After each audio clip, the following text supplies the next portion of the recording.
well aware of the situation on health management information systems in this country and how on the challenges we have faced over the last 15 to 20 years. It is now he's working in Qatar on and helping another country out with their own challenges in managing non-communicable diseases. But to me, it seems that it is a great opportunity for us to hear from Amit. My own story about health data is something, it's very close to my heart. So that is why today's session is particularly close to me. Not everybody understands. I think those of us here understand that health data is another backbone. It's another pillar on which our understanding of the situation in primary healthcare is based. We also understand across all our countries that there is lots of health data, water everywhere, but not a drop to drink. There is plenty of data, but very often the data does not get to be used to the level that it can because of many problems. I'm sure Amit will be talking to us about this because he has written extensively on the types of health databases as well as the issues we face when we deal with health databases, including simple issues as well as complicated issues. 2 weeks ago, I was in another panel talking at the national level for Niti Aayog on using health data for decentralized decision making. You are all aware that health data can be used for many purposes. One, of course, is review and monitoring. Even this is extremely useful. This is how we understand how different parts of our country and state are functioning. It can also be used for research. And here there are many issues of accessibility, transparency, which Amit will enlighten us about. And lastly, we all feel that the amount of health data we collect should be collected based on field requirements. Very often we collect health data based on the requirements of the levels above, but we should balance the requirements of the monitoring and reviewing and research authorities with the requirements of those in the field, because the power of health data lies in being able to use it for actually decentralized decision making. With this small introduction, I will hand over the mic to Amit. I request all of you, as the session progresses, to put in your questions in the chat box. After the session is for 1 hour, at about half an hour, we will take a break and see if there are important questions to address so that some of your questions can get, instead of postponing the question answer session to the end as it is proposed, we will take one break at half an hour, and then we will go on and finish the session and take the rest of the questions at the end. Thank you once again for this opportunity. Here is handing over the mic to you, Amit. Thank you.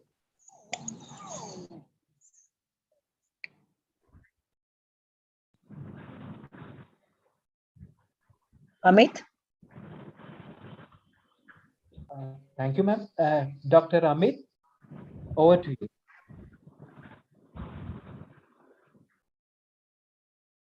Thank you, ma'am. Good afternoon, everyone. And thank you for having me here. Mr. Vinod, Dr. Sudarshan, Professor Muralidharan. Thank you very much. I'm really glad and delighted to be part of this education training session. I will first let me share my presentation, and then it would be easy.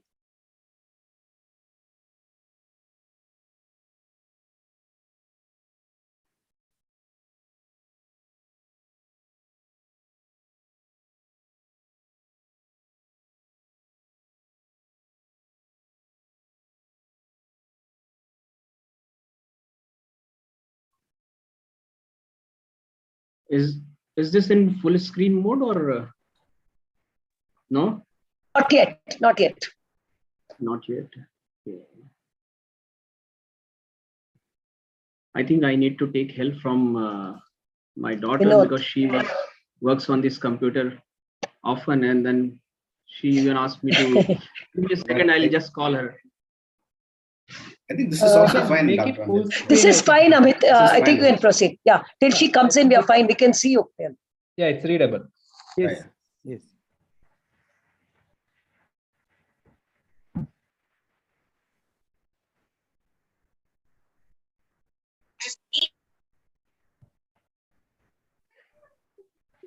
Dr. Amit, it's readable. You can go ahead.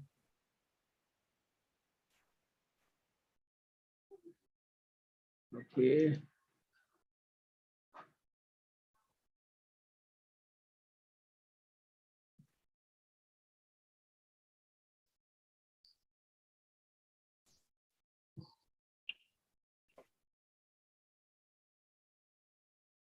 Yeah, perfect. It's full screen now? Yeah, it's okay. Yeah, you can go ahead. Okay. Yeah. So, बंद तो गया है लेकिन sir नहीं है जब full screen nahi aa raha, sir? Oh, this is fine, sir. I think you can This go is ahead, sir, fine. because This is fine. we are able to see very clearly. That's fine. Yeah.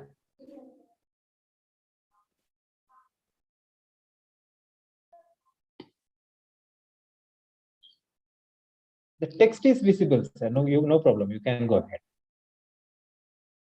Yeah, now Okay. it's perfect. Now it's perfect. Okay. Yeah.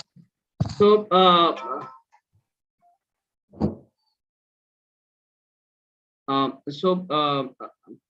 when Professor Murli sir contacted me, and we had this recent publication on healthcare data sources in India, and he has asked me to share the learnings that I had and writing this paper.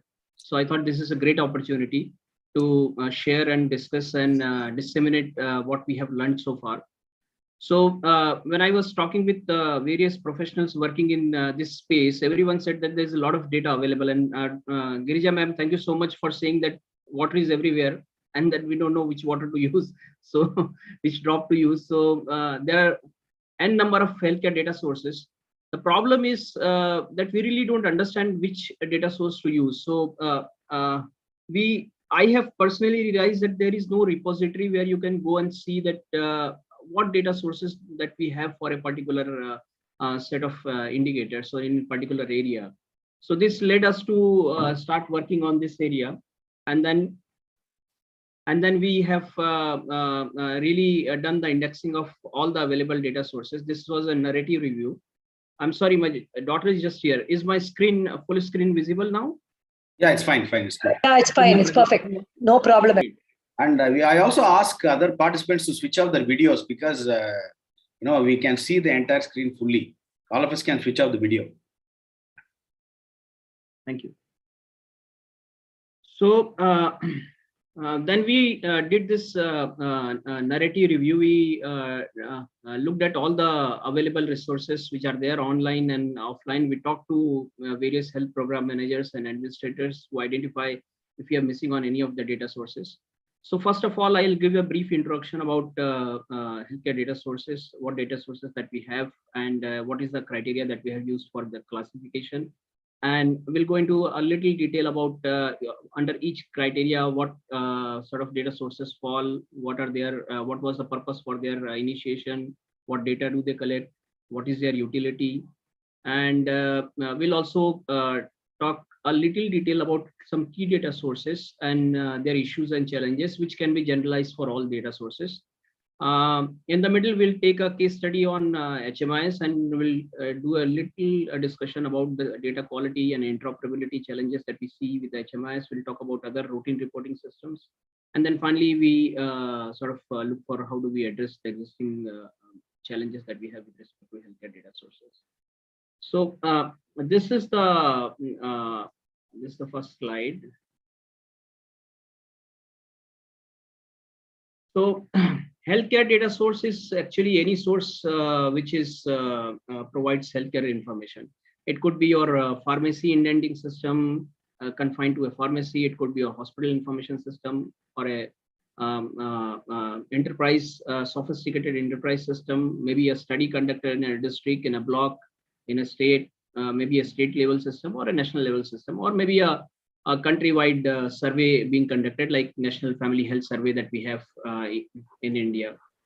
So the first source of information currently that we have is comes from the facility, where each health facility compiles and collects healthcare data related to their purpose. And this information is extremely critical for management of the health of the population which is attached with the health facility. This is in context of public health system. But if you look at the population which is there in totality in a district and a state, not only the facility data is not enough to manage all the programs and policies and services, and this requires data which is collected beyond in the facility, like demography, socioeconomic status, access and utilization of healthcare services, status of disease prevalence and cause of death in the community. Now, much of this data is provisioned through population-based health surveys, census, program management systems, specialist commission studies, etc. The point is, globally, countries have really made concerted efforts to provision these data sources. If you look at India, we have also done a lot of effort, especially in the last 2 decades, to provide data on multiple areas through various surveys and studies and information systems. The number of healthcare data sources in India have multiplied recently. And this is because of primarily 2 reasons. One is that there are various new surveys which are being launched by Government of India to meet the data needs, fill the data gaps, and there are emerging areas which have not been addressed previously. So there are new areas which have come up, and then we are providing data on these areas. The other point is that we have a huge infusion of information technology in healthcare. So previously, what we have seen is that use of HIS was limited to a few systems only, but now it has gone beyond. Give me a second, I think there's some problem.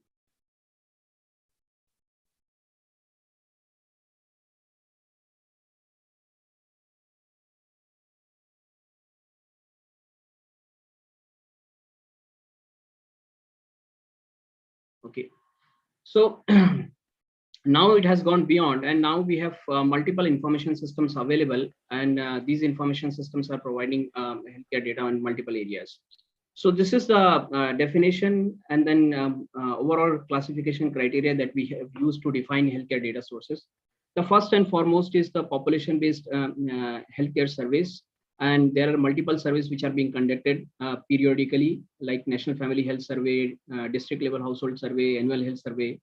And these provide a range of demographic and socioeconomic indicators, and also on the status of health of the population. This is the first set of data source. The second set is indirect data sources for healthcare. Like, for example, census provides a lot of data to us related to, and also we have birth and death civil registration system. There is a cause of death reporting which is associated with birth and death registration.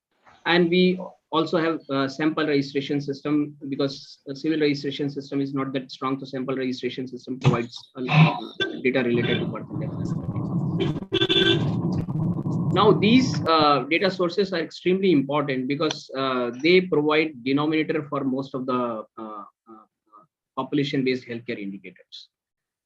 Third major source is studies and publications by Ministry of Public Health. And there are important studies and important publications. For example, National Health Accounts is actually, we have had 6 rounds of National Health Accounts till now, and this provides data on healthcare expenditure, the consumers, the programs and services which are consuming these data. So it's a great resource. Similarly, we have rural health statistics, national health profile, and related publications. So this is the third set for studies and publication. If we go next, the fourth is a routine reporting system. So we have, am I audible? Yes, sir. Yes, sir. But there is a lot of disturbance in on the audience. Yeah. So I got confused in between whether I'm audible or not. Yeah, somebody was shouting actually. So. Okay. The fourth criteria is routine reporting system. So routine reporting system is any system which provides data on a fixed frequency, possibly monthly or maybe weekly or 6 monthly. And then this consistently provides data on healthcare events, services utilization, disease status, or maybe disease surveillance data also system also falls under this category. And one of the important point is, in India, these are one of the robust sources of healthcare data, which provides facility level information. The disaggregated data is available up to the block, and even you can go down to the PHC area and then subcenter. And they provide data on health service delivery, outpatient, inpatient care, emergency services, disease incidents and deaths, and very robust source. The next set of data sources that we have is healthcare registries and databases. And registries are nothing, these are electronic registers, so which are used for longitudinal recording of details of individuals and facilities. And now, since we are moving into e-health architecture and then standard based thing, registries are inevitable. So there are multiple programs which are currently going on to convert the existing systems into the registry or creating registry afresh. We'll talk about these systems and databases. And other than uniquely identifying facilities, provider, and patients, these systems also generate excellent statistics for calculation of indicators like doctor-patient ratio, and then beds per 100,000 population, like this. The next set is program management information system. And believe me or not, there are plenty. Any program, any scheme which is being launched by government these days has inbuilt component of an information system for program reporting. So like Ayushman Bharat, Pradhan Mantri Jan Arogya Yojana, we have about 3-4 different systems working under this program.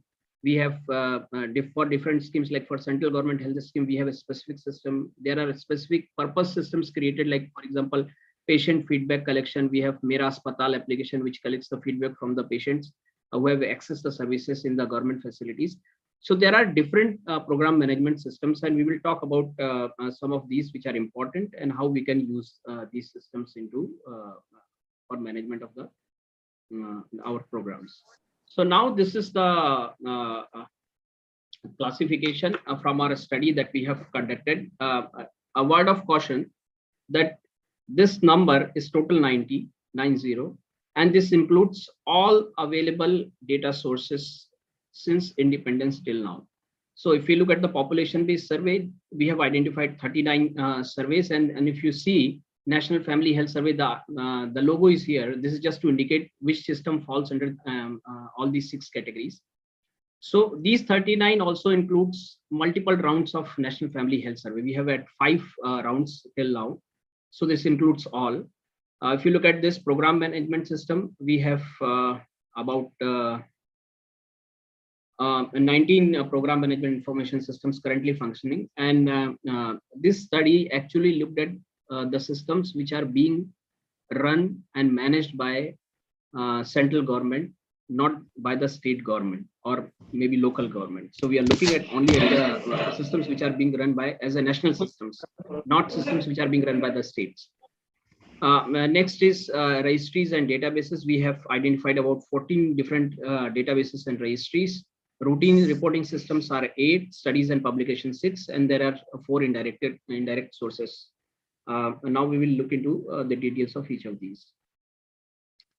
So this is the list. I'm sorry, this is a crowded slide, but to give you a sense of what it is, these are the list of systems which are available. You see the number in front of the survey. These are the multiple rounds which were conducted, like NFHS 5, Dlhs 4. We have 6 studies and publications, and these are your program management system indirect sources.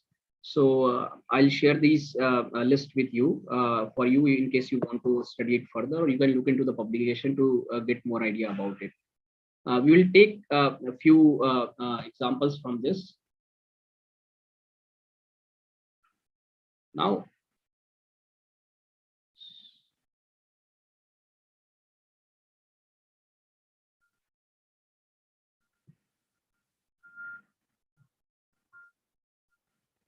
okay. So these are our population-based health surveys, and these are all surveys which have been conducted till now. There is a possibility that we might have missed 1 or 2, but which are not available in online resources. But this is the entire list. We have a very rich experience of conducting population-based health surveys. Since independence in last 70 years, we have conducted about 39 surveys. If you see the graph below, up to 2000, only 8 surveys were conducted, but in last 2 decades, about 78% of the surveys were conducted in last 2 decades. Even in last 1 decade, in last 10 years, we have close to 50% of all these surveys were conducted in last 1 decade, between 2010 to 2020, and which shows that there is a rapid progression in conduction of healthcare national health surveys in India. We will see these one by one. We will first start with the left-hand side. So these lines that you see, actually, that is related, or they are actually part of the multiple rounds of the survey. We go from the left. The first and most significant among these is the National Family Health Survey, which is a large-scale multi-round survey conducted in India since 1992. So in 1991, Ministry of Health and Family Welfare wanted to strengthen the survey research capacities of population research centers, which are situated in various universities and institutions. And to do so, they have launched multiple projects. NFHS 1 was offshoot of those projects, and which was launched to collect data on national and state level estimates on infant and child mortality, fertility, maternal and child health, and uptake of family planning services. So this was done in 1992, the first National Family Health Survey, and National NFHS 5 was released last year. So we have till now 5 rounds, and this is the mainstream and the major survey that we have in the country. Next to this, in a orange circle with a green line, you will see that the Dlhs is a district level household survey. We have conducted 4 rounds of Dlhs. So there is an interesting story behind Dlhs because in 1994 there was an international conference on population and development in Cairo, Egypt, and where they have persuaded governments to address the social developmental issues of women through a comprehensive package of reproductive healthcare services. Now, this changed the thinking of the governments, and even in India, we have moved away from target-based approach to target-less approach, target-free approach, and into the community need assessment, which was required to address those issues. Now, in such a scenario where we don't have target, it was a robust data that was required for planning, management, and evaluation of services. So a rapid household survey was launched in the name of district level household survey. And this survey, first survey was conducted in 1998, 99, and we have conducted about 4 rounds. And after 4 rounds, this survey has been discontinued in the favor of National Family Health Survey. Dlhs was the first survey to provide district level data. Before that, we didn't have district level data available on reproductive child health parameters. Next to this, in the blue line, with blue circle and yellow line is annual health survey, AHS 1, 2, and 3. AHS was a special purpose survey, and this survey was conducted between from 2011, 12, and 13, 3 rounds. There is an interesting story about this survey because National Commission on Population under the chairmanship of Prime Minister in 2005 realized that there are districts which are not performing well, and we need to address those poor performing districts. And one of the reasons that they have identified, we don't have enough data available. So the annual health survey was launched in those districts. There are 284 districts among 9 states which are not performing really well. And these survey, only 3 rounds of surveys were planned because there was a target and we wanted to reach those targets. So 3 rounds were launched, and this has now been discontinued. AHS 3 and Dlhs 4 were conducted in coordination, where the AHS covered 284 districts in 9 states, but Dlhs covered remaining 26 states and remaining districts. So the next 3 surveys that you see in the purple with a red line. So the story behind these surveys is in 2014, Government of India launched Mission Indradhanush to reach to a 90% of full immunization coverage, and by targeting those people who are being left out, unreached pregnant women and unreached children. So complete the vaccination. This was greatly successful, and in between 2017 to 2021, the Mission Indradhanush was extended thrice in the name of Intensified Mission Indradhanush. Now, when the Mission Indradhanush was extended, there was a need for evaluation or assessment of the progress made. So one survey was conducted in 2014, which was INCHIS, Integrated Child Health and Immunization Survey, and another in 2018 was Coverage Evaluation Survey. Both of these surveys have looked at the coverage of the immunization, full immunization especially, and also the quality of immunization services. The CES one that you see, the first, the ball in the low, is another coverage evaluation survey which was done in 2009 with the help of UNICEF. And this survey looked at the immunization status, feeding practices, and maternal care issues in India. This was also a national representative survey. The next set of survey, you see these red balls with a blue line connecting NSS. These are national sample surveys. So National Sample Survey Office is under the Ministry of Statistics and Program Implementation. And NSSO has been conducting surveys since long on various socio-economic issues. These 5 rounds were dedicated to healthcare, and they have collected data related to healthcare financing and also expenditure. And also they have collected data about the services that have been given to these people and what is the coverage of services and all that. So first survey was for healthcare was NSS 28th round, and then we have a 75th survey on healthcare, the latest, which was being conducted in 2018. Next is part of global tobacco surveillance system. You see this the blue dots and then red line. So these are part of global tobacco surveillance system. We have about 9 different surveys under these. So global adult tobacco surveys, we had 2 rounds conducted. Global youth tobacco survey, we had 4 rounds conducted. Global school personnel survey, we again had 2 rounds conducted. And global health professional student survey, we had 1 round conducted as part of a global survey. WHO has discontinued global school personnel survey and global health professional survey. But global youth tobacco survey and global adult tobacco survey is still going on. We recently had a publication last year in the end, or maybe this year beginning, about global youth tobacco survey. These survey largely look at the coverage of the use of tobacco, smokeless, and status of smoking, and also the awareness level of youths and adults about tobacco, the harmful impacts of tobacco, and then the expenditure they have on these. This also assesses the activities that are being done to control tobacco smoking and tobacco chewing. What is the impact of those?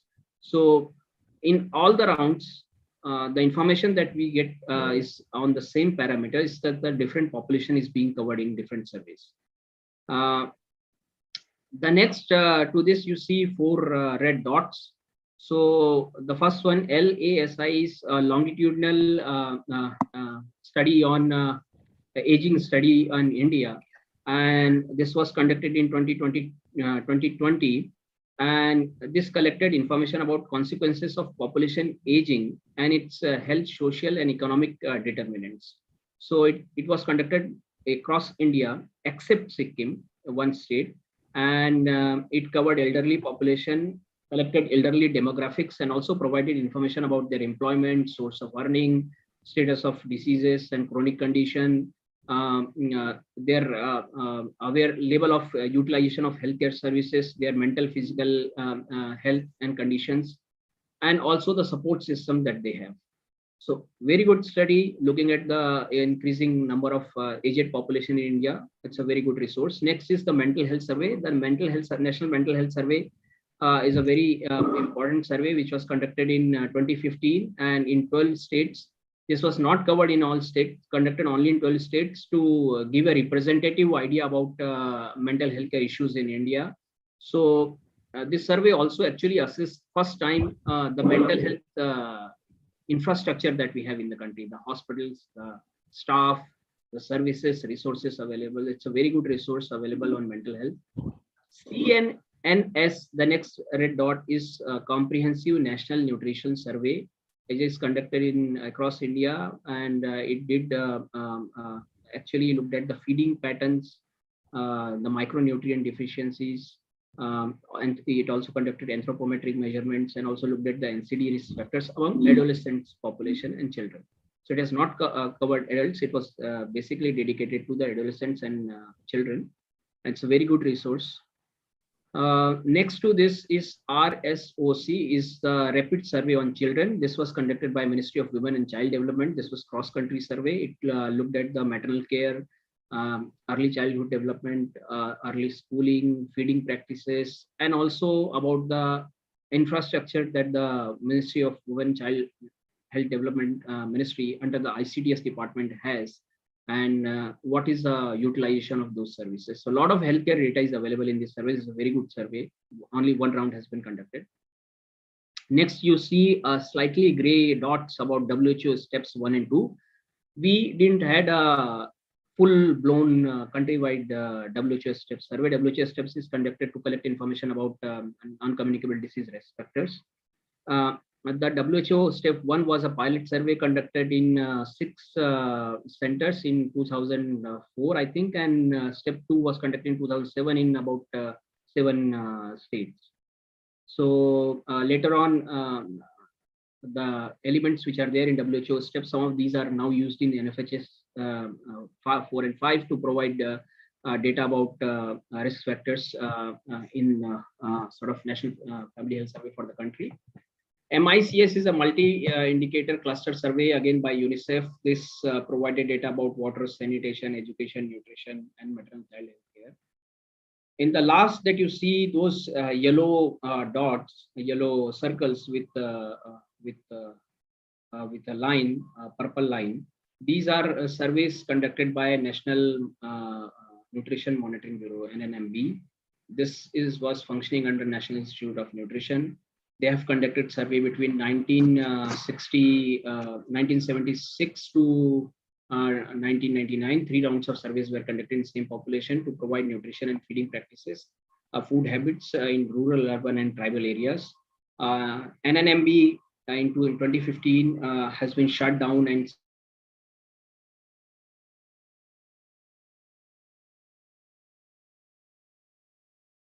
state level surveys, but these are 3 national level surveys which were conducted. So we, from this orientation, we go next.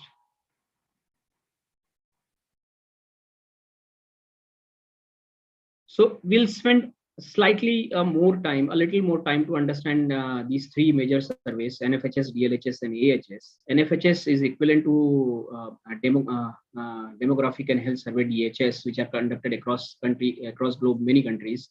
The primary aim of this survey is to provide information on maternal child health and reproductive health, but we now see there are many elements about non-communicable diseases being added. If you look into the details, like it provides data about reproductive health, maternal child health. On the mortality, it provides data about infant and child mortality and maternal mortality, and then malnutrition. It gives prevalence details about anemia, tuberculosis, asthma, diabetes, cancer, heart disease, and then also about HIV. It also provides information about NCD risk factors like consumption of alcohol or smoking, tobacco, blood pressure, blood sugar levels, and looks into the social issues like women empowerment and then domestic violence. So it's a very comprehensive survey. The first 3 surveys, first 3 rounds of this survey were providing state level data and had 5-year difference between them. Between NFHS 3 and NFHS 4, there was a 10-year difference because in between these 10 years, Ministry of Health and Family Welfare was promoting Dlhs and AHS, and they wanted to keep those surveys together. But soon they realized it's very confusing to have so many surveys going.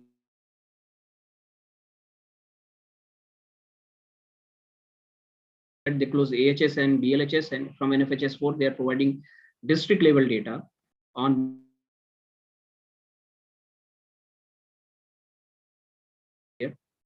So this is about NFHS. Dlhs also provides information about maternal child health, reproductive services. It also provides information about RTIA and STI awareness and all that. The important point that in Dlhs is that it provides data about health facility status, the services which are available. So it's a great data source if you want to know in the past that what was the level of primary healthcare services in PHC, sub-centers or CHC or district hospital.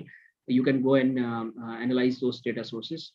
So Dlhs 3 covered all the districts up to 1, 2, and 3. In Dlhs 4, as I said earlier, about 284 districts were covered by AHS and about 336 districts were covered by Dlhs. Both AHS and Dlhs used various methods to collect data. There were a questionnaire and there were some tests which have been conducted. So this is about Dlhs. Annual health survey was a special purpose survey which was conducted in 84 districts in 9 states. And the good thing about AHS was that the population's sample size was huge. And even some studies have indicated that it was the largest survey which was conducted in terms of population size.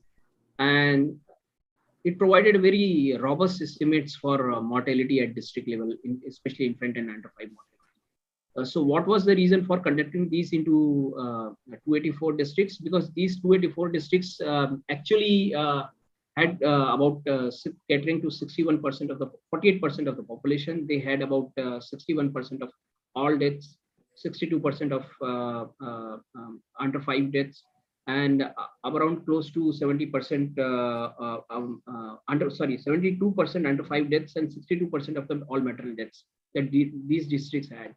So there was a lot of problem with these districts and no strong data available. So that's the reason these surveys were AHS was conducted.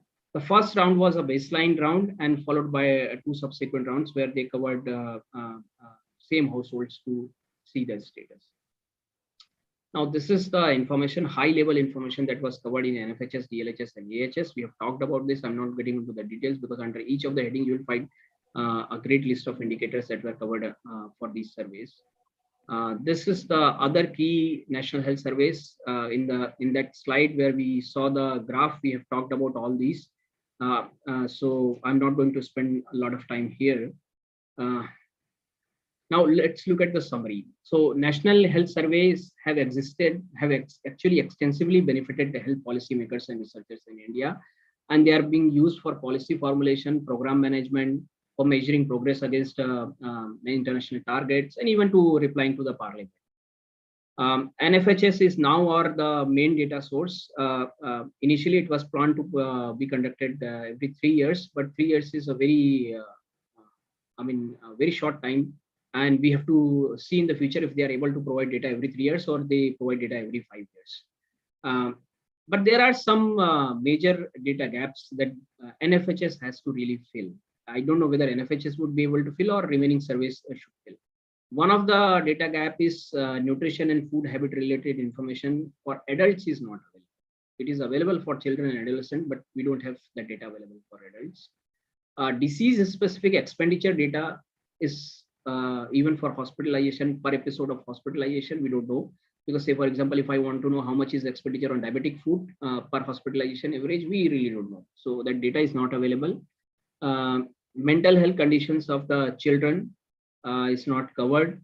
And even the National Mental Health Survey covered only adult population. One of the greatest thing about the National Mental Health Survey was that it actually gone ahead and looked into the vulnerable population groups like homeless people, street children.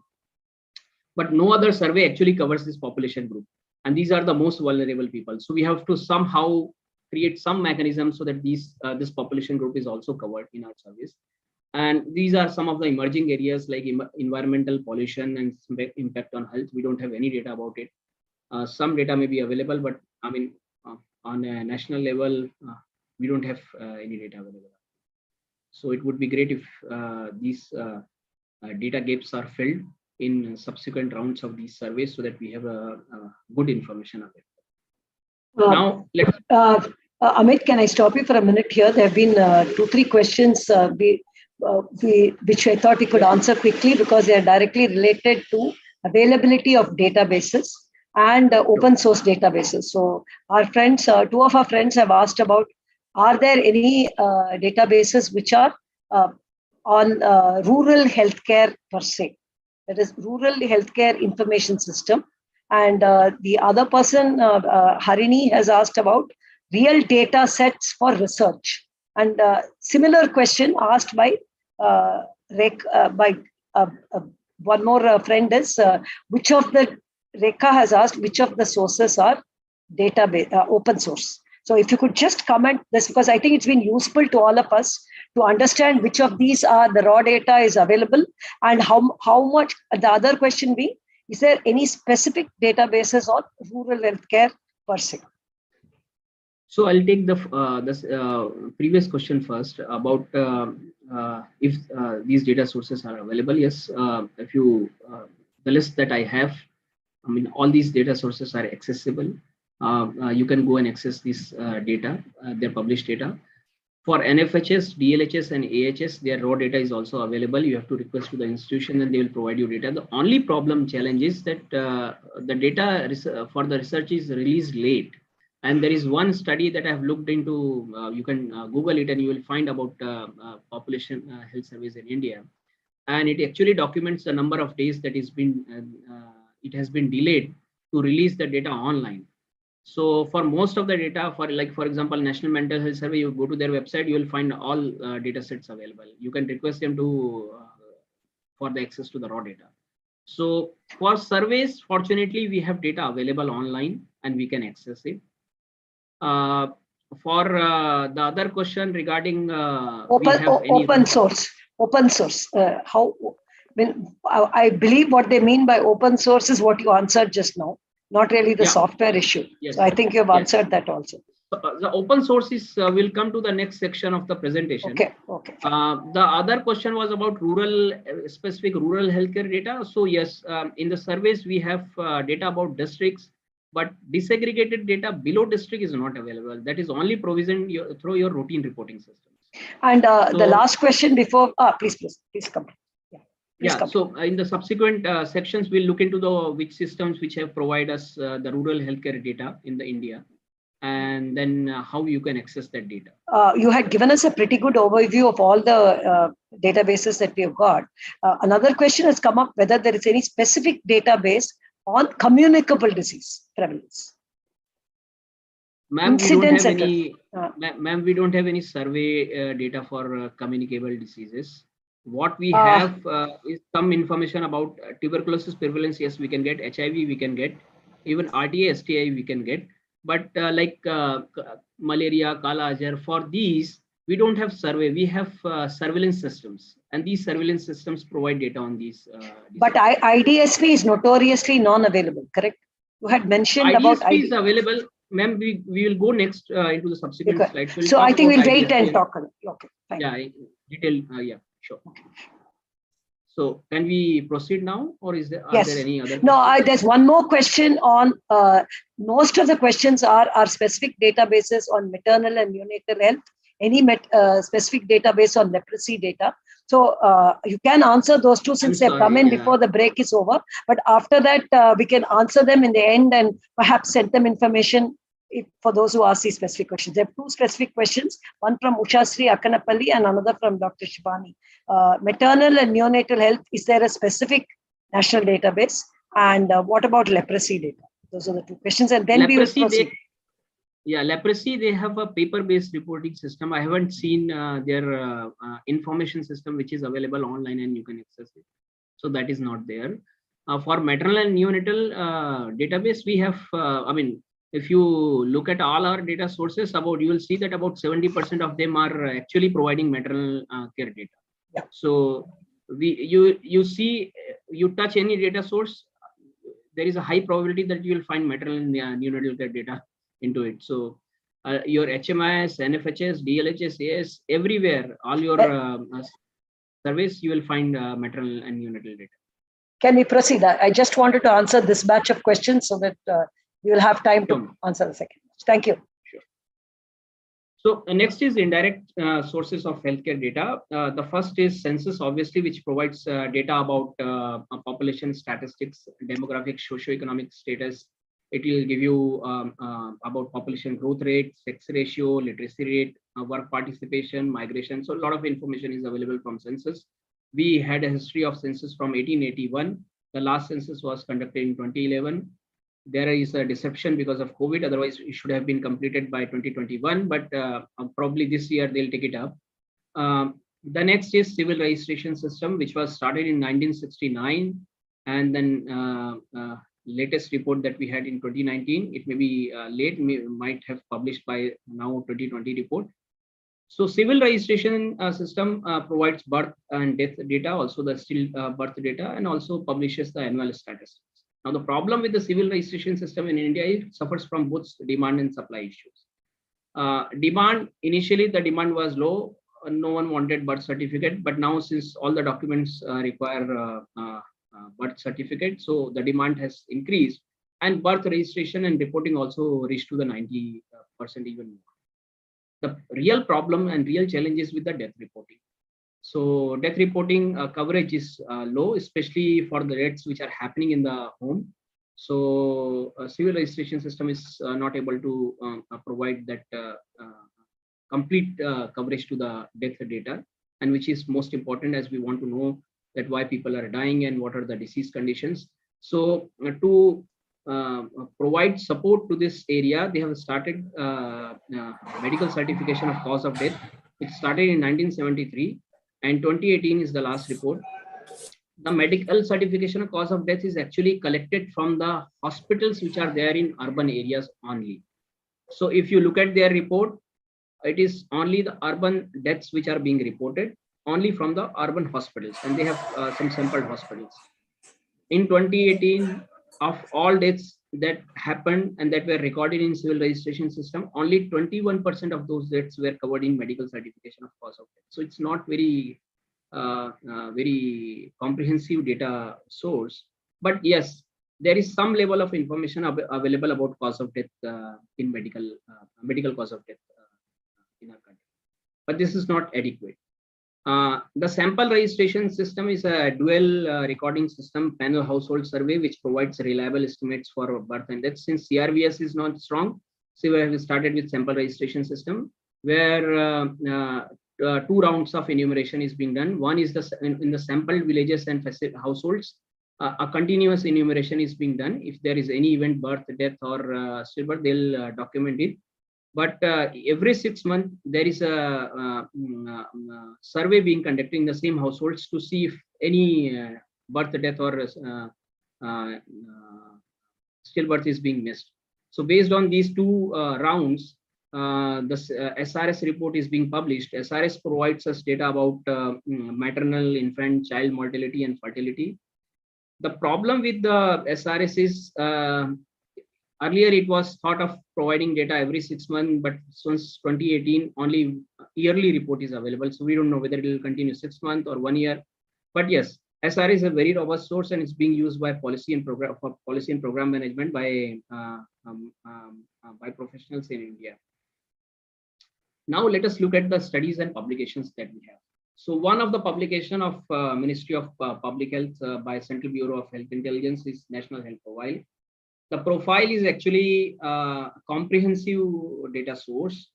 It collects data from the states and then compiles the report and publishes it annually. It provides data on demography, healthcare infrastructure, human resources, finance, morbidity, mortality, everything. It covers everything. The comprehensive report. The problem is it is a government reported data, so you really can't trust on it blindly. You have to really triangulate this data with the other data sources to see what is the difference. Another data source is rural health statistics. This is being published by Ministry of Health and Family Welfare. Rural health statistics actually provides data about all the human resources that are there and then the facilities that are there under public health systems in the country, entire country. So it will give you the details of number of PHCs, CHCs, sub-centers, numbers of doctors, A&M, nurses, and all that. All that data is available in rural health statistics. It's a very good data source. We use it with district planning and management. National health accounts, it's a very comprehensive and important data source. It describes the healthcare expenditure and the flow of funds in both public and private sector in the country for a given period of time. The last round was published in 2017, and National Health System Resource Center is the secretariat for NHA. But since 2017, we have not seen further reports. It is encouraged for the states to take up and create state level health accounts, but we have seen only few states who have done so. And there is no motivation in the states to take it up. But otherwise, this is a very good exercise and very good publication. And that really tells you where the funds are going, which schemes are using, whether it is going to primary care, secondary care, tertiary care, which is specific services and diseases are taking most of the funds. The Million Death Study was another publication which was done by Center for Global Health Research with the Office of Registrar General of India. This was done between 1998 and 2014, and it was done. It has actually covered 2.4 million population households, and they have continuously enumerated the deaths and by verbal autopsy tried to identify the cause of death. So 2 reports have been published, and it's an interesting resource to look into. Next is accidental deaths and suicides in India. This is a report which is being compiled and published by National Crime Record Bureau every year. It's a good resource. The quality and then the completeness is questionable. Even in their own reports, they post a disclaimer that it is not, it may be incomplete and quality may not be good, but still it provides a good amount of data on accidental deaths and suicides in India. Okay, so we move next to the routine reporting system. If there are any questions that we want to address in the half an hour, we can do now, or we can complete the session and then take the questions later, as you suggest, Dr. Dlhs. I think most of the questions have only been on, is there a database for the geriatric population? I think you had mentioned the aging study. Yeah, longitudinal aging study, yeah. Longitudinal came out study. in 2021, which I've just called her attention to in the chat itself. So I think that's all as of now. Let's proceed with, and then go at the end and see whether there are any more questions. One small Yes, Professor Muralidharan. Yes. Are you going to talk later the use of these databases for regular planning or monitoring? So, session later, or can we raise it as a question later on? Yes, please. So the next section is about routine reporting systems, and we have defined. Please request the audience to put their audio. I'm sorry. Please mute your audio. Yeah.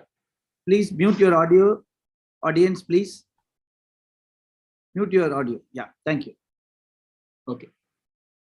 So the next group is routine reporting system, and any health information system which is designed for reporting of service delivery information from health facilities on fixed frequency. We have defined it already. Now, these are the main data sources in India to assess the functioning of public health system, and especially about if you want to know that how the facilities, public health facilities, your primary healthcare center, your sub-centers, your district hospitals, your community health centers are performing. This provides fantastic data, disaggregated data. You can aggregate it to generate aggregate statistics for the block to see the coverage of services in the block. You can aggregate it district level, state level. It covers various components about the services which are being delivered from the facilities. Now, there is an interesting classification that I want to give, and this is from our previous work on routine reporting systems. We have seen three generation of routine reporting systems. So the first generation that we classify is between 1993 to 2005. This is pre-National Rural Health Mission time. So where computers have recently made entry into healthcare, and then they wanted, people wanted to use computers, whether they can work in the hospitals, whether they can work in the public health system. We have seen the early movers like malaria control. They have started with the National Anti-Malaria Management Information System way back in 2005. That was a very robust system from the point of view of software, which was being developed. Routine immunization management system, RIMS, was there, which was using computer-based reporting. And there were a few systems which were implemented in tertiary care medical hospitals to see whether IT can be really beneficial in public health system. And there were low expectations at that time, and then there were a complexity of uses. People were not aware how to use computers and how to report, and all that infrastructure issues were there. Now, second generation systems came with the NRHM, when Health Management Information System was established. With NRHM and with HMIS, states have gone ahead and established their own system like human resources, hospital management information system, disease surveillance systems, drug logistics and inventory system. Multiple systems have set up during this period. And if you see, this was the time when there was a flood of information systems, every state, every program coming up with health information system. But systems were not very flexible. They were designed only for one purpose. they can't really accommodate changing requirements. Most of these systems have collapsed and stopped functioning. And now we are into the third generation system where we are talking about setting up national e-health architecture. We need pillars, we need registries, we need health information exchanges, we need interoperability. We are looking at dashboards, specialized KPIs. We are looking at mobile apps which are connected seamlessly with your health information system. So these are the third generation system. We'll talk about these in a minute. Now, first, let us understand about health management information system and how it has been used under National Rural Health Mission. So many of you who are not aware about National Rural Health Mission, it came into 2005 and it was actually brought to and launched to do architectural correction in India in terms of healthcare, because there were states which were performing really bad and there were states which are performing good, health infrastructure was good, human resources were available. In some states, the situation was entirely different. So NRHM came to bring about transformational change in Indian public health system. And since the objective was to do transformational change and then architectural correction, it required a robust supply of health statistics and data. To facilitate this process, a nationwide health management information system was put in place in 2008 for collection and reporting of health data from all districts.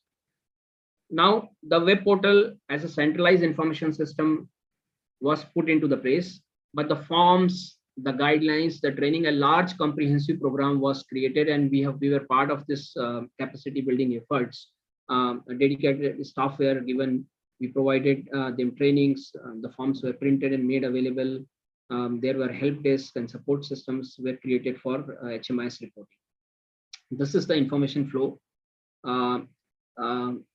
where from all facilities, subcenter, PHC and CHC were reporting directly to the block. Earlier, they used to report to the PHC and then PHC compile in all data and report to block. But because of the computers are available, level of entry can be changed at any granularity. All PHCs can report separately, all subcenters can report separately.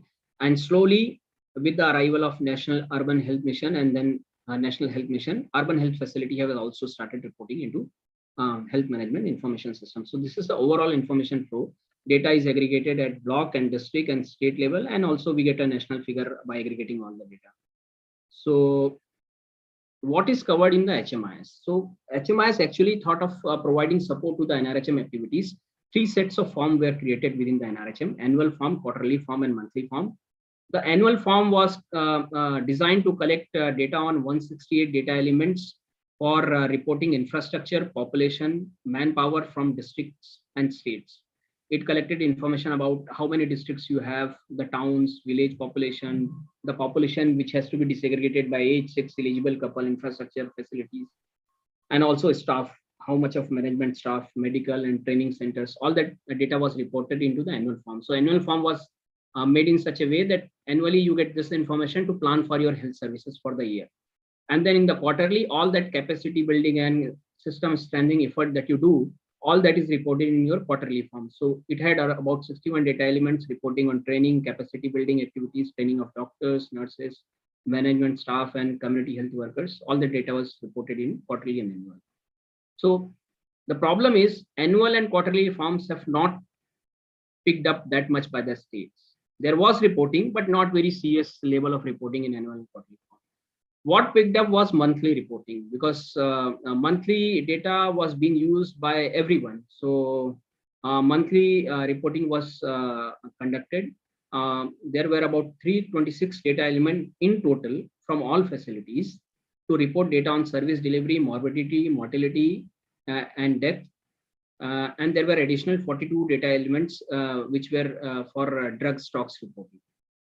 Now, these are the areas under which health information was reported: antenatal care, deliveries and outcomes, family planning, childhood immunization, childhood diseases, adolescent health, outpatient, inpatient, emergency services, sick newborn care, administrative activities like number of Rohi Kalyan Samiti meetings and all those meetings, and then lab and radiology services report.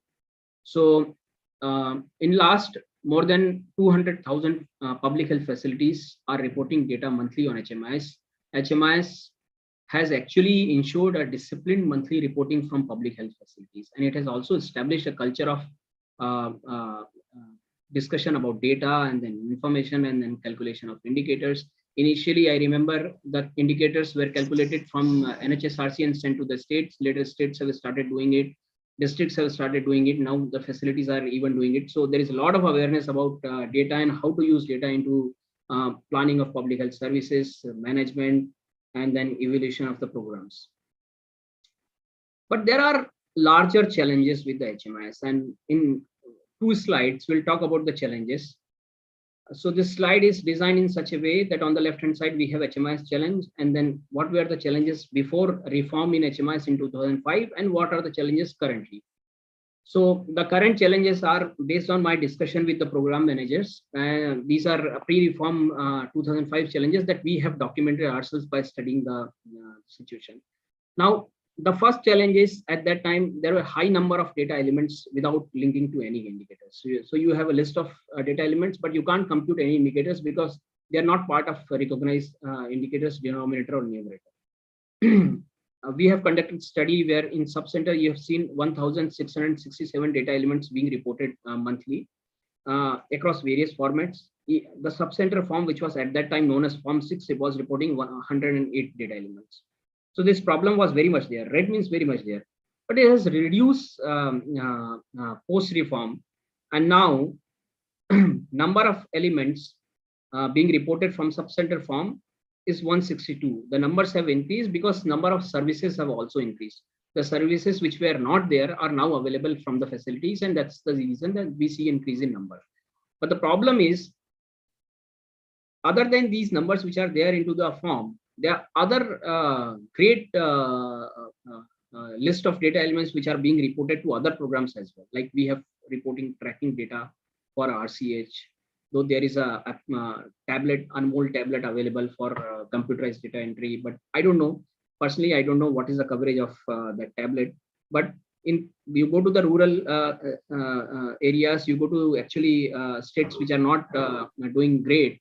In those states, you see that long registers are still being maintained and being reported. So number of elements we now have actually rationalized elements available, standardized elements available, but number of elements are more as compared to the number of staff available to report the data. Indicator to data mismatch, I discussed about it. It was high during that time. It has reduced significantly, but still, if you see at the data, about 1/3 of the data elements, you will find that those have no link to any indicator for public health. So this problem is still there. High percentage of blank or zero values were being reported previous to HMIS reform. Though number of zero reporting has reduced because supply side, we are now providing services. The point here to understand is that why zero is being reported into the forms. Zero is being reported when you have no service available, or maybe you have service but no beneficiary came. But at that time, because that time facilities were not adequate and all the services were not available, it was a supply side gap. So because the supply side gap reduced, so the number of zeros have reduced from the system.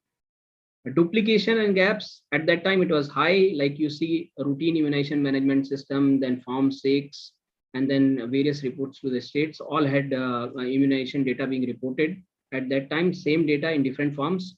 We still have the same problem. So we have HMIS, we now have Mission Indradhanush reporting, we have RCH reporting. Every system reports the immunization data differently in different parameters.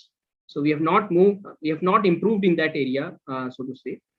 Lack of uniformity and standards of naming convention, which means that you define your indicators using some global definitions, and you use that same data element and indicator across reporting formats to maximize the analytical capability of your data. So at that time, there were no standards followed. Now we have standards available, but we are not following them. Those standards are not being implemented. So we have not improved much in that area. Little use of information. That time, no program, no meetings was actually using analyzed data. But with the capacity building training and push for evidence-based management, we now have some level of analysis and use capacity available. And some is actually a very weak word. I would say that a very good capability available for data analysis and use. And you see in all the meetings you attend at district level are now being using the percentage and indicators to see what coverage we have for different services. Undue burden on field staff. It was that time high. It is still high because the same staff is reporting into multiple programs. Various programs have been launched and various reporting systems are there. Interoperability, that time it was not even a thought because we were dealing with different set of challenges. Now interoperability is considered, but we have not achieved interoperability anywhere because we can't really make two systems talk to each other. HMIS is not sharing data with any other state level system. Reproductive child health portal is not sharing data with HMIS, so that problem is still there. Lack of training and capacity building, that was at that time it was very high, but now we have a continuous capacity building program, so at least some level of training is available to healthcare workers on how to report data on different systems. Now this is an interoperability challenge, and this I wanted to show you this slide to help you understand the kind of problem that public health system in India face.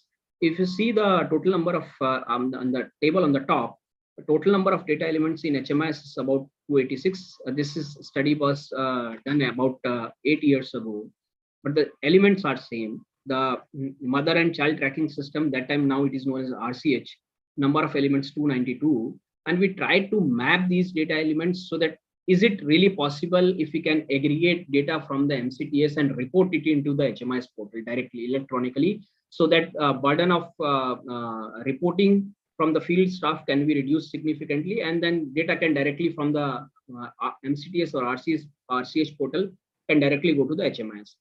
You see that only 10 data elements we were able to map using summation logic. Summation logic is like you're doing adding something or sort of changing it regarding to their data element.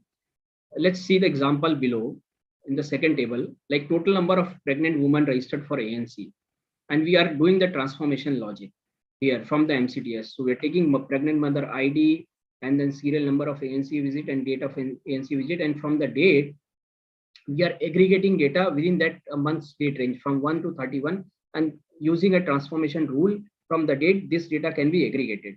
Similarly, delivery conducted at the facility, we are doing a summation logic, like all deliveries that are being conducted in the facility are aggregated from day 1 to 31, and we aggregate that number and then report into the HMIS.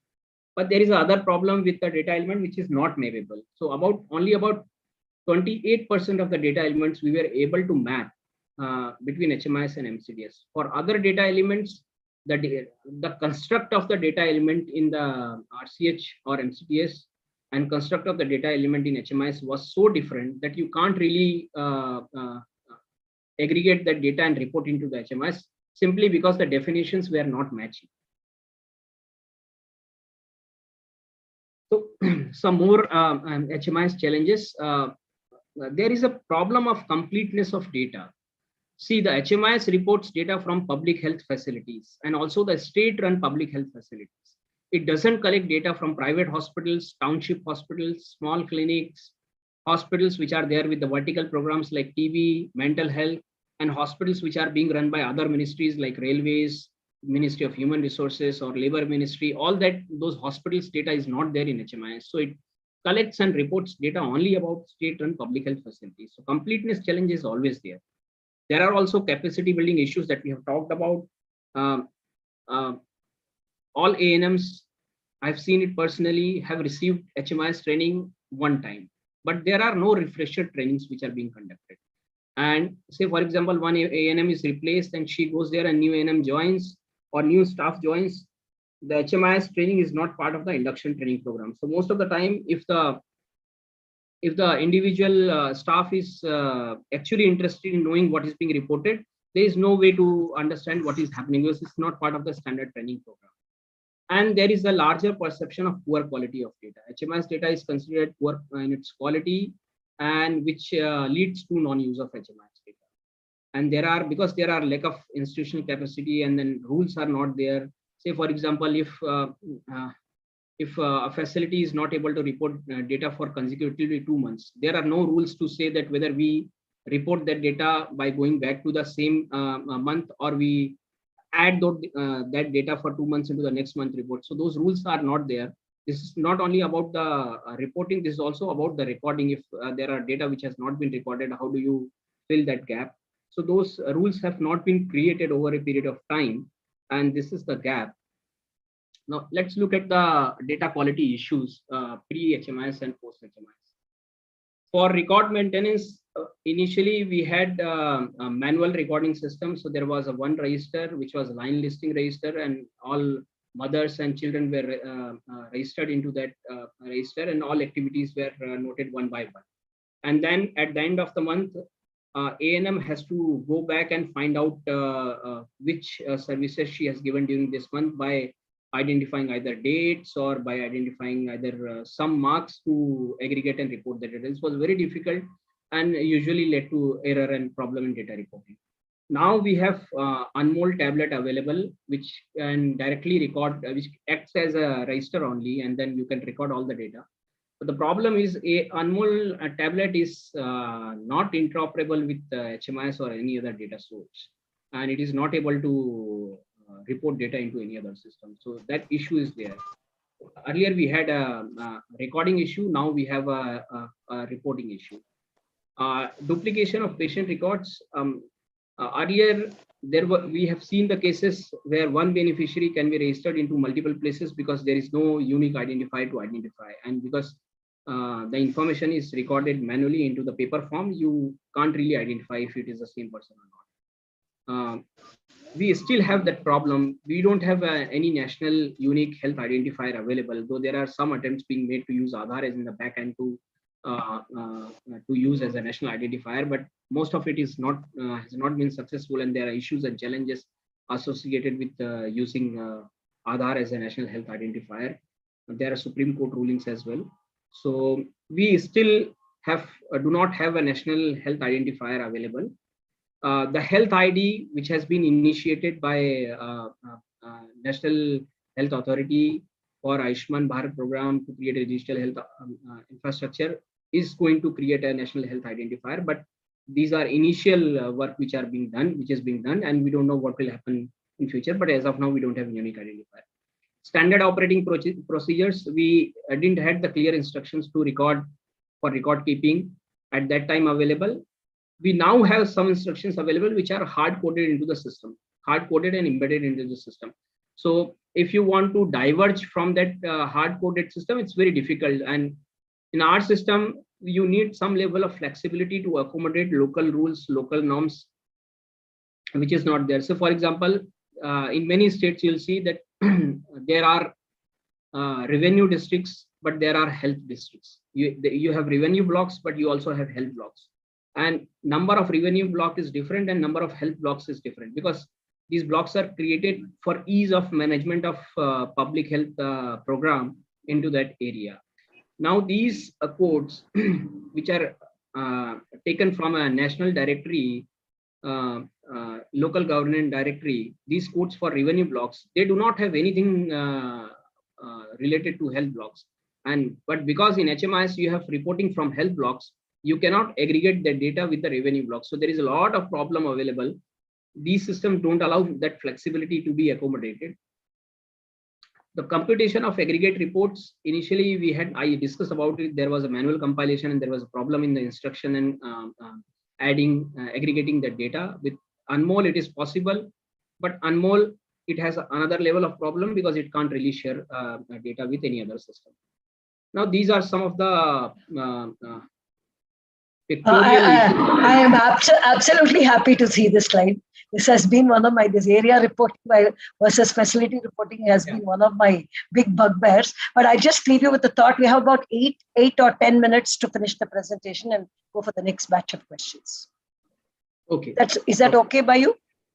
Yeah, fine. Okay. So I'll quickly go through these. So area reporting and facility reporting is a norm in India. So facility reporting is you report for the services which are provided in the facility only. And for A&M, who works in the sub-health center, is the lowest unit of healthcare in India. They have been given a defined area to provide healthcare services by outreach. And they report all the services which are delivered in that area during the month, irrespective of the fact that this service which she is reporting has been given in the health facility. So the problem is the health facility is also reporting this service and ANM is also reporting this service. So this norm of area and health facility reporting is creating trouble because your systems are designed for facility reporting, but in practice, the area reporting is happens. So there is no way that in aggregate reporting, there is no way that you can sort of suggest whether this was an area report or facility report. But in the patient tracking like Rch Portal, this can be done. But whether the Rch Portal is able to do it or not is a different level of question because there are technical issues involved into that. Now, next is zero reporting. Now, zero reporting can mean anything. I've told you if there was no service planned, there was no service delivered, no service available, service happening, but not reported. So we have to really understand and document why the zero reporting is there. And if there is zero, we should not really consider that no person came. There could be another reason. So zero actually leads us to investigate further and find out why the services has not been delivered. Look at this. So what is our general perception that if there is a data quality issue, just fix it. Just normalize the data and report next time so that there are no outliers. So we have looked into this and you see that one time I was looking into the data of one of the states where the data entry operator, he received some phone call while doing the data entry. He entered the mobile number of that other person into the data entry and it led to a huge spike in TT vaccinations. But to accommodate that data, the districts, what they have done, they have reduced the number of TT vaccination of the other facilities and said that this is the normal data. When we drill down and we identified that there is a problem in the reporting. So the point is, we should not really normalize the data. We should really find out where the problem is.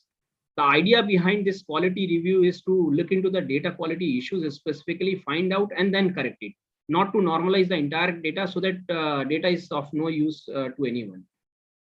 Data quality is a very complex subject. It has a lot of challenges like story of an elephant and then blind man. You see that everyone is looking at it and identifying it differently, but there are larger issues. We need more research in how data quality issues can be improved in public health reporting, especially from the routine reporting systems. Now, the last slide in this data quality issue I want to present is that data quality is a vicious cycle, use, non-use. If you start using it, data quality will improve. If you do not use it, the data quality will further slip and it will become worse.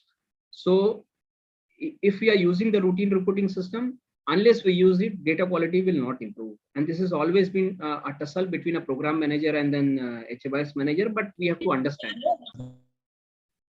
Unless we use the data, the quality of data is not going to increase. So the usage of SHMIS, I've told earlier that HMIS is extremely useful in India to identify the performance of facilities, to plan healthcare services, to assess healthcare services, to see the coverage, do the planning of infrastructure and human resources, and it's a great resource. These are the other routine reporting systems. I'll briefly talk about 2 minutes on each of these resources. So first among these is Reproductive and Child Health Portal. Reproductive and Child Health Portal is a mother and child tracking system or same system. So initially the idea was championed by Gujarat to track each mother and child till delivery and child till all immunizations are complete, so that we ensure that all services are provided. They have also one component before this was to track all the eligible couples. Looking at the success in the Gujarat, Ministry of Health and Family Welfare started mother and child tracking system in 2010. And to accommodate the reporting requirements, there was a large portal was created, big registers were printed and distributed, and long training programs were conducted. And these reporting forms in the system were revised in 2016, where the more data elements were being added. And it has become Reproductive and Child Health Portal, Rch Portal. Sorry to interrupt you with your short time frame, but I had to mention this. Tamil Nadu has had a a portal called Hmis. I think you, Yeah, I know that. you have that. States, ma'am. It also, yeah, and this also tracks pregnant women. For the people who are present in the audience, we have done 2 additional things. We have linked it to the maternal benefit scheme, so that everybody has to get registered to get maternity benefit, and we have linked it to the civil registration. So right now our registration is almost complete, because you cannot get a birth certificate without registering into this portal. I think Tamil Nadu, Rajasthan, and Gujarat are the 3 states who have actually implemented it diligently and are actually seeing the benefits on a larger extent. Yeah, sorry to have interrupted you, please. No, ma'am, please. So initially, the problem with the RCH portal, so I'm going to talk about problems only. So problem with the RCH portal is that it is a input-based system. You keep on inputting data into it, but it's very difficult to extract data in the form that you desired form that you want.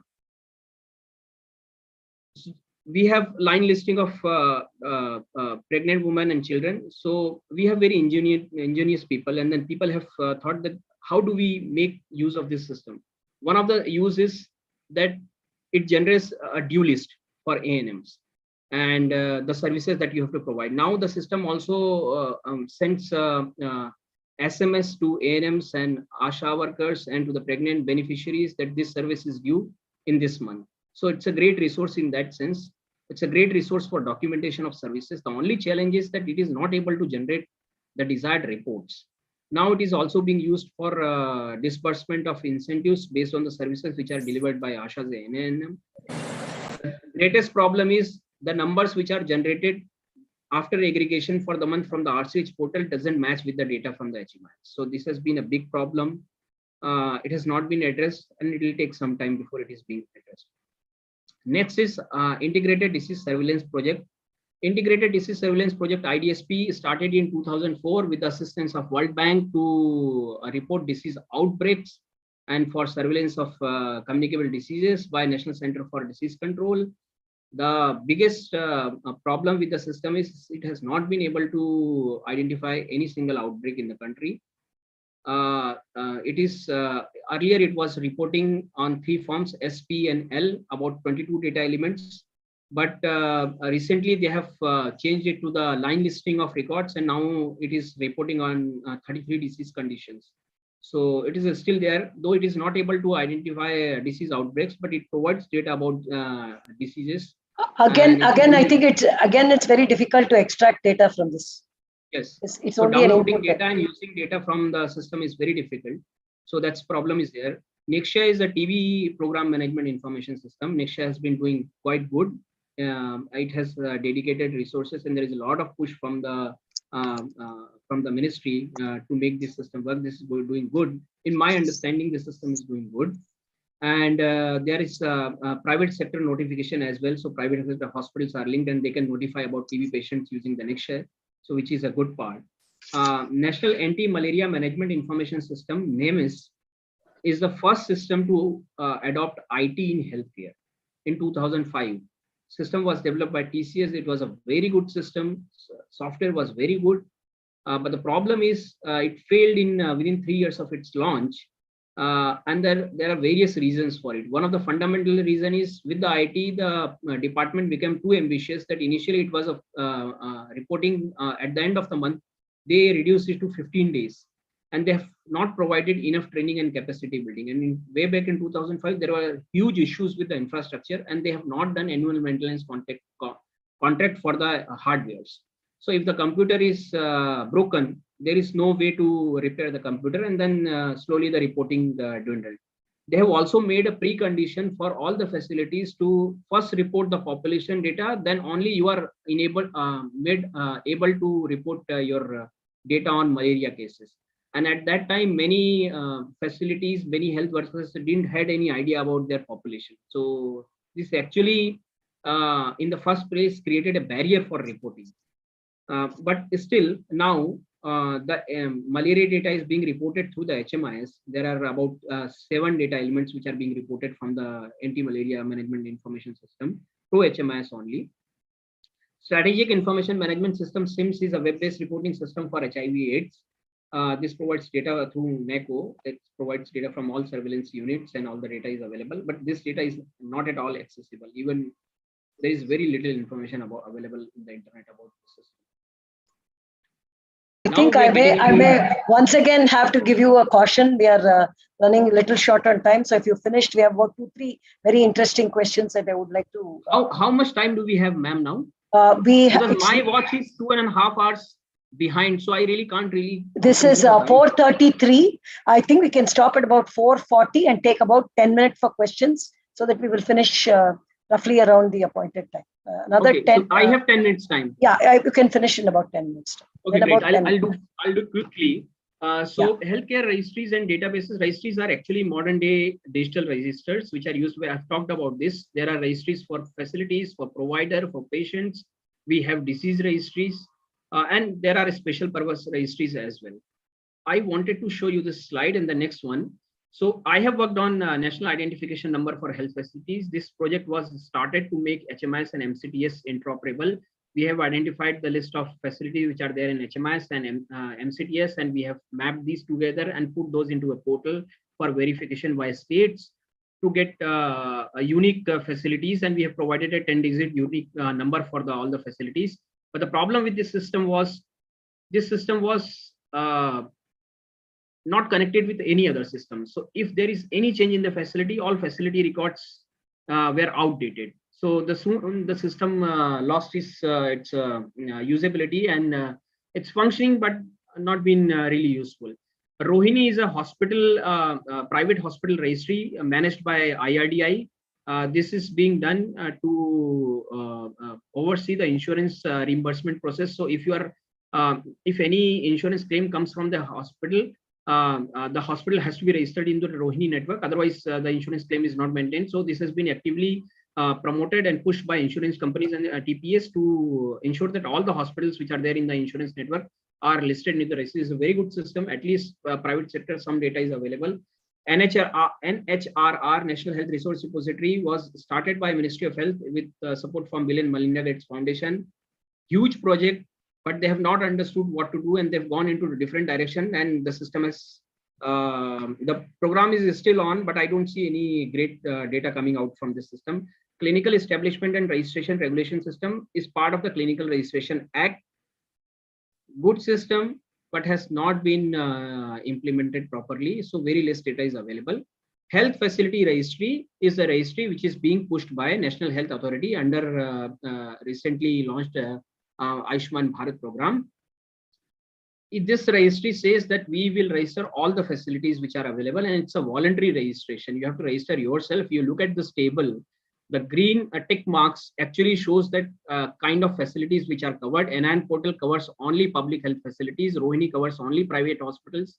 NHR covers public and private hospitals and also some additional facilities. Clinical Establishment Act covers public and private hospital, but not other hospitals like Ayush, blood bank, pharmacies. And Health Facility Registry says that we will cover all, but we have to see whether they are able to cover cover every facility or not. The problem is we don't have this black and completely white scenario in healthcare. A lot of gray area is there. So the facility which provides like wellness service, but also provides some services related to healthcare. How do you classify these facilities? So the classification of facilities is a big challenge, and there has been a lot of debate. We have had a publication on this as well. So it's a big issue, and it has to be addressed properly in consultation with all the stakeholders. Now for providers, similarly, if you look at the last line in the table, health professional registry is being created by National Health Authority. They are saying that we are going to do all the professional registration. Above this are registers which are being maintained by different registration councils like Indian Medical Registry, Ayush Registry, Nursing Registry, and then Registry for Homeopathy. All these systems have recently been computerized, but their data quality is extremely poor, and a lot of work is required to make this system as a unique facility professional registry. Now, these are the program management system. I quickly say that this list is very long. I'll tell you about the important ones. Like in this list is e-Raktakosh is a very important system, but has not been properly implemented. E-VAN is Electronic Vaccine Intelligence Network is another important system. Ayushman Bharat has about 2 systems, one for reporting from health and wellness center, another for hospital reimbursement. This can provide excellent data, but it is not open for everyone. Intensified Mission Indradhanush is a immunization reporting, and CGHS is reporting from central government scheme. This is only a representative set of systems. For detailed list, you have to look into the publication. Now, I'm closing the presentation in next 2 slides. What do we reflect on the current status? Health information needs changes very frequently, and systems are consistently evolving. Infusion of information technology in healthcare has led to flood of information system in healthcare. There is a need to bring coordination among these systems to strengthen health information availability in key areas. There are few recommendations. One, this is our understanding that we need a national comprehensive national health survey plan with survey calendar indicating number and type of surveys and the information that is being going to covered into these surveys, the frequency and then type of information. This should be part of the national health survey plan. We have to designate one agency which is currently engaged in survey as a nodal agency for doing surveys. Expert group should be formed to advise on different areas. Tools and technologies have to be shared. Ministry of Health should publish a national health report based on survey findings every 3 to 5 years to bring at least some kind of discipline in conducting survey and generating data sets. We need to come up with a data dictionary for data elements as well as for indicators. We have been struggling and fighting for this for since very long. Smaller countries, developing countries, everyone is creating data dictionaries, but we have not done that. We have done one effort with metadata and data standards, but have not succeeded too much on this.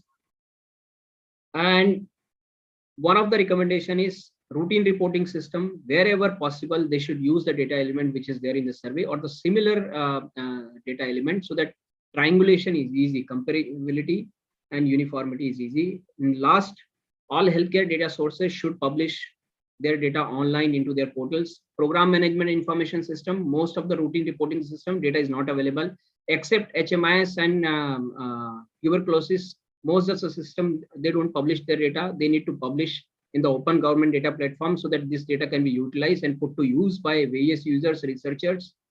And we need to create a mechanism to cover vulnerable population groups, homeless people, street children, prisoners. They are not covered anywhere. Scientific review of data quality of healthcare surveys and even for routine reporting systems should be conducted. And if there is any indicator which is not generating value, we should remove the data element and indicator and replace it with some indicator which is of great use.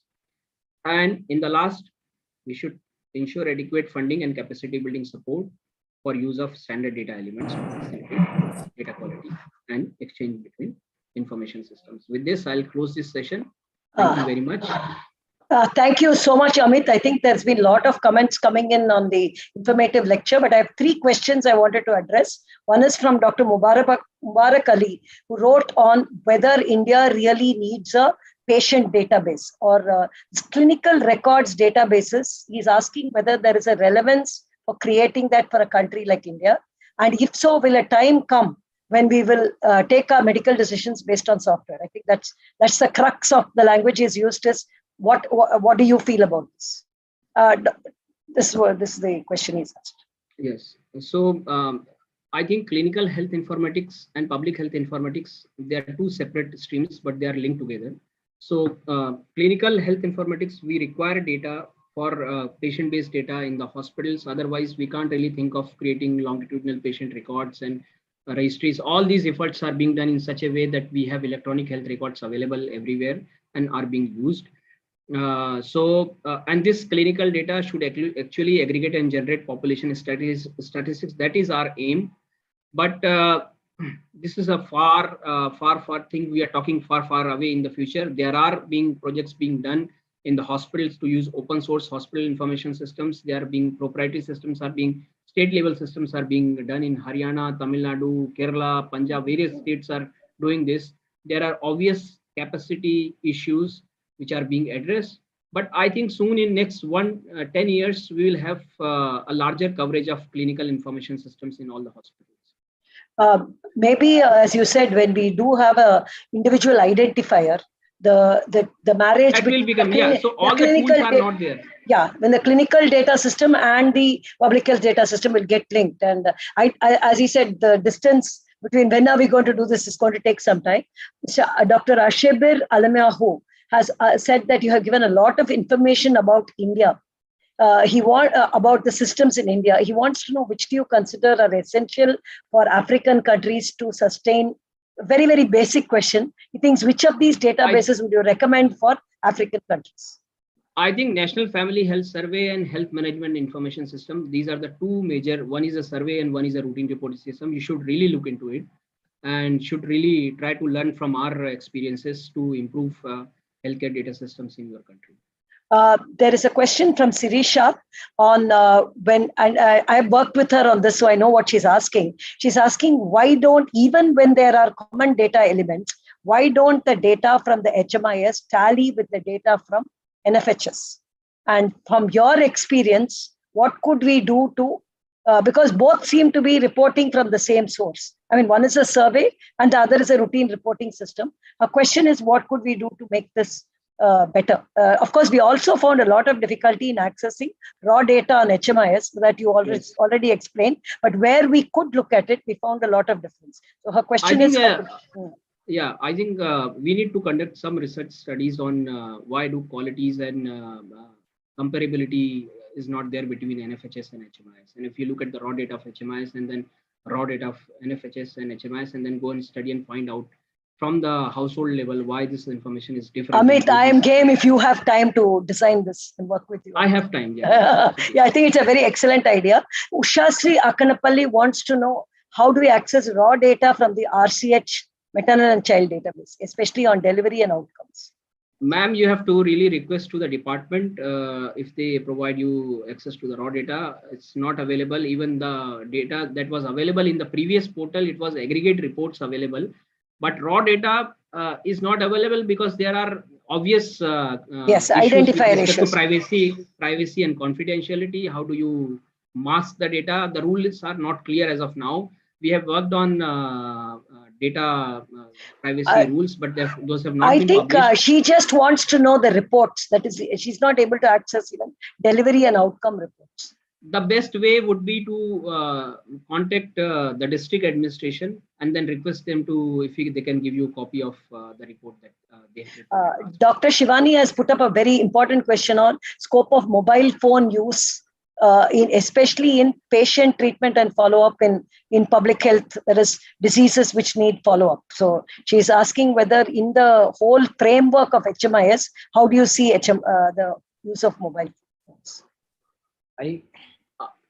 We have not had much success in patient care using mobile phones, so to say. There are some pilot projects being done for reporting HMIS data using mobile phone that was successful but has not been scaled up because of various reasons.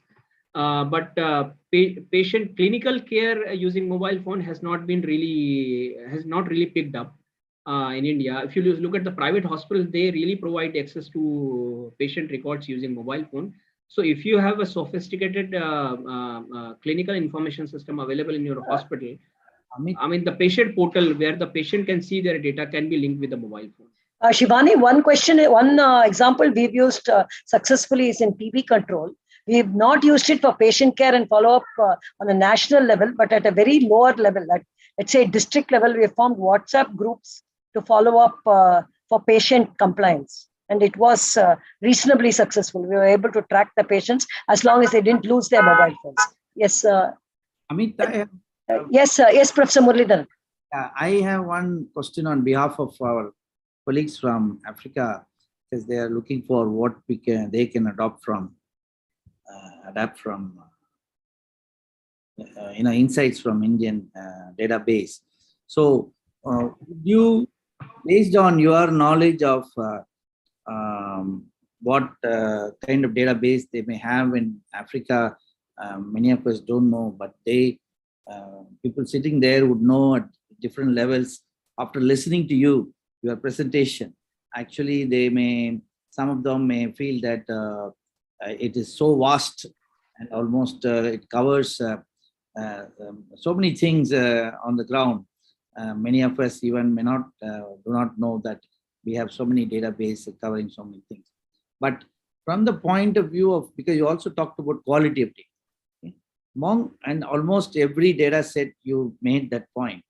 Which of these would you say is of a high quality, relatively speaking, which is very useful, whatever level it is, maybe at a high level of planning or at ground level, that you may recommend to our colleagues from Africa to look at more carefully, and out of the 40 representatives from 40 different countries here, at least 10 or 15 of them may find it useful, worthwhile to dig into that database, which you consider as worthwhile spending time to learn from, because the quality is relatively better.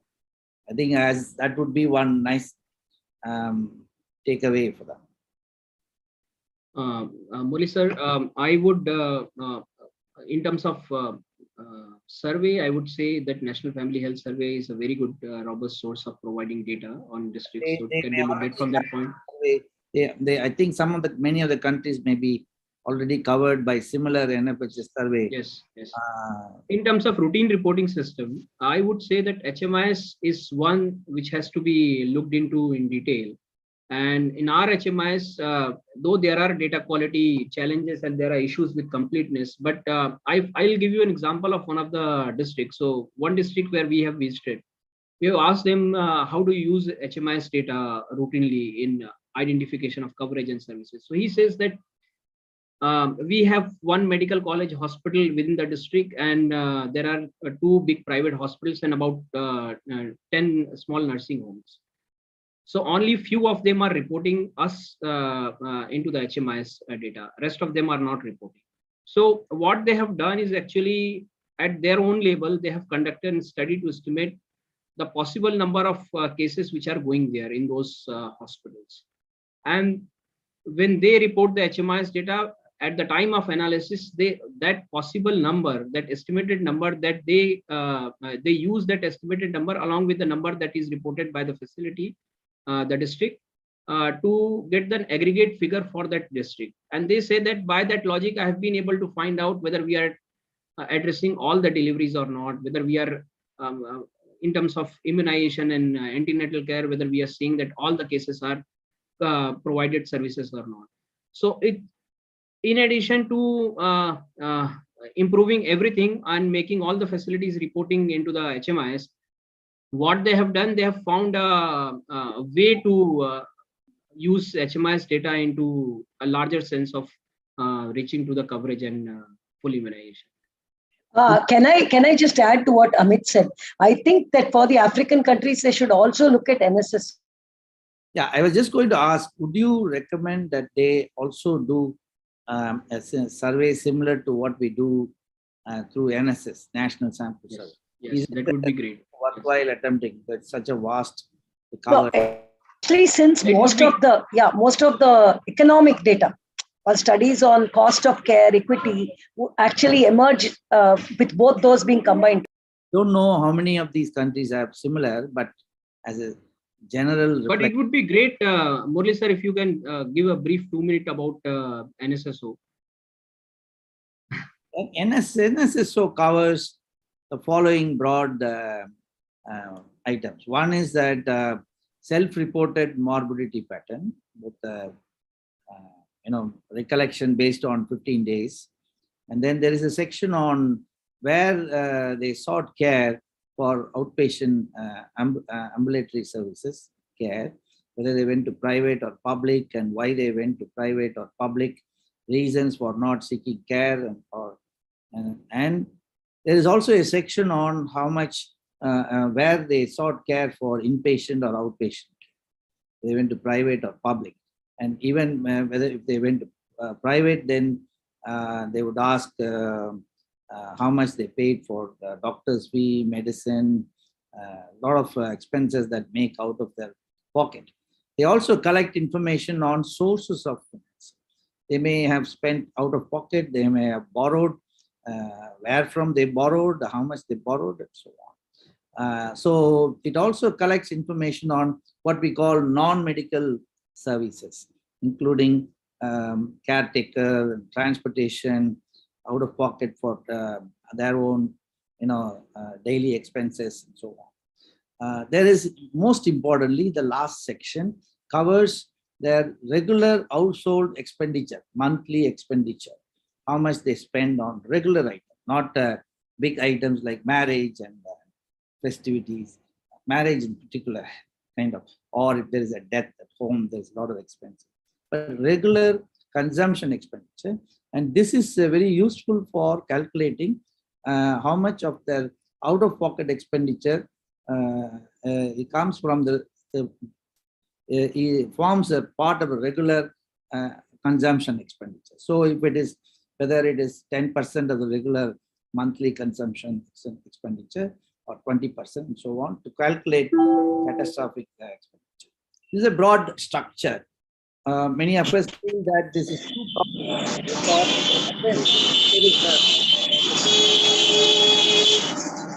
If there is a delivery at home, collecting on delivery related expenses, maternity care, where they went, how much they spent, whether it's a C-section or normal delivery, and then all the related humanization, child related expenses are also.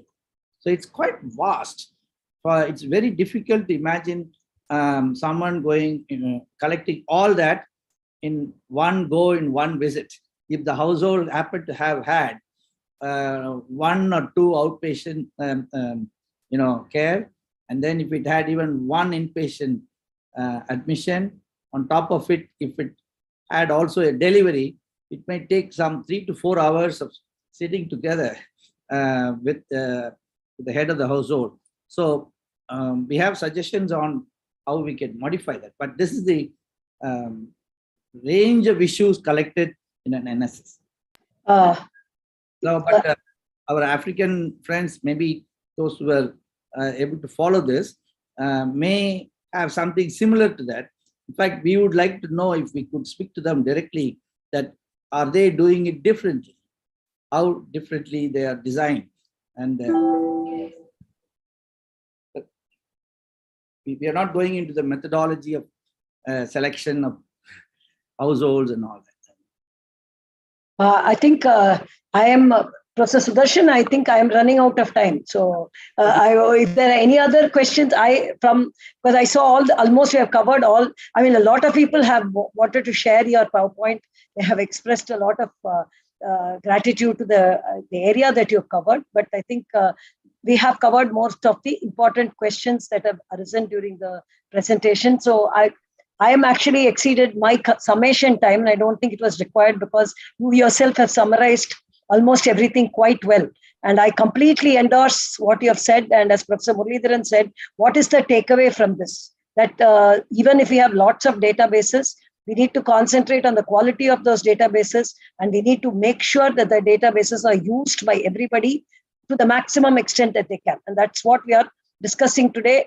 And that's what you have brought out quite clearly, that wherever, even where we have HMIS, which is, as you said, a very good example, there are enough reasons why it does not reach to its full potential, though it's being very well used. For all our friends here, the importance which is brought out of data being related to indicators, of standardization in data standards, of trying to build more, that is what he calls as data exchanges, with standardized data being available for people to access. I think all these are very, very important. All of us as researchers, not on the implementation side, but as researchers, we feel that more data that is available, the more we will be able to help the data get better. It is actually a very good opposite. It's a kind of golden cycle and the opposite of a vicious cycle. If we can get more data access, as he mentioned, we can improve the quality. We can help as researchers to improve the quality of data. I think he has also brought out that much of what we do as a country has been pushed in the last, I think, thanks to improved technology and more interest in data systems. We have had a lot of new research coming, new databases coming in. I think Professor Muralidharan's offer, we all would like to hear from you on a one-on-one or perhaps in the AARDO shared platform, what the African countries are doing. As I said, last time I was reading about using data for decentralized decision making. Nigerian example came up more than once. So I'm very well aware that many African countries are doing a lot with data, and we would definitely love to hear from you. Similarly, from Tamil Nadu and from IIT Madras, I'd like to place an open offer on behalf of all of us here that in case anyone wants a specific information on what we are doing in the state, we would be happy to help you to access, let us say, either the Rch database, which we call, euphemistically, we call PICME, P-I-C-M-E, or other issues or how we handle data in our state. We would be happy to share with individual member countries if anyone wants to come forward and work through our Office of Global Engagement. So I would like to thank once again everybody who gave me this opportunity. One, to meet Amit again and listen to his very exhaustive and very useful presentation, but also to be part of this entire meeting where we all get together and, as we have been saying from the beginning, share experience to take both our sets of countries forward. Thank you very much, and thank you for the opportunity. Thank you. Thank you. We will now hand over the blood stage to Sudarshan. Yeah, now thank you very much, Dr. Amit Mishra. Thank you very much, Dr. Girija. Thank you very much, Professor Muralidharan. Now it's the time for vote of thanks. I think we already overshot the time. Kindly do the honors. Yeah, thank you. Thank you, Professor. It's an honor to have been asked to offer a vote of thanks on occasion. It has been our tribute to host all the members and audience of the program. We thank all the participants for attending the training program with a lot of enthusiasm. I must remark a proficient sense of gratefulness to our speaker, Dr. Amit Mishra, for presenting the most acceptable management practices. Your highly sparkling words inspire all of the participants of this training program. And we have witnessed the same in the chat box as well. Thank you, Dr. Amit. We have been fortunate to have Dr. Girija Vaidyanathan for moderating the session. Thank you, ma'am. We thank Professor V.R. Muralidharan for coordinating the entire program. I also thank Dr. Sudarshan Padmanabhan, who consistently follows up on the overall coordination. Thank you, one and all. And dear participants, please mark your calendar for tomorrow's program. The title of tomorrow's program is Healthcare for the Underprivileged. And Dr. Yogesh Jain, MD, Pediatrician, founding member, Jan Swasthya Sahyog. It means People's Health Support Group. He's from Bilaspur, Chhattisgarh, will be the speaker. And Professor V.R. Muralidharan, Professor, Department of Humanities and Social Sciences, IIT Madras, will moderate the session. And thank you once again for joining. Thank you. Thank you. Yeah. Thank With you, this, we are ending up the day session. Thank you very much. Thank you. Thank you, Murali sir. Thank you. Thank you. Thank you, Amit. It was nice. Thank you, sir. Thank you. Thank you, madam. Really, really nice. So vast, the databases. Yes. We will circulate your paper to your recent forthcoming paper in Indian Journal of Health. That's also Yeah.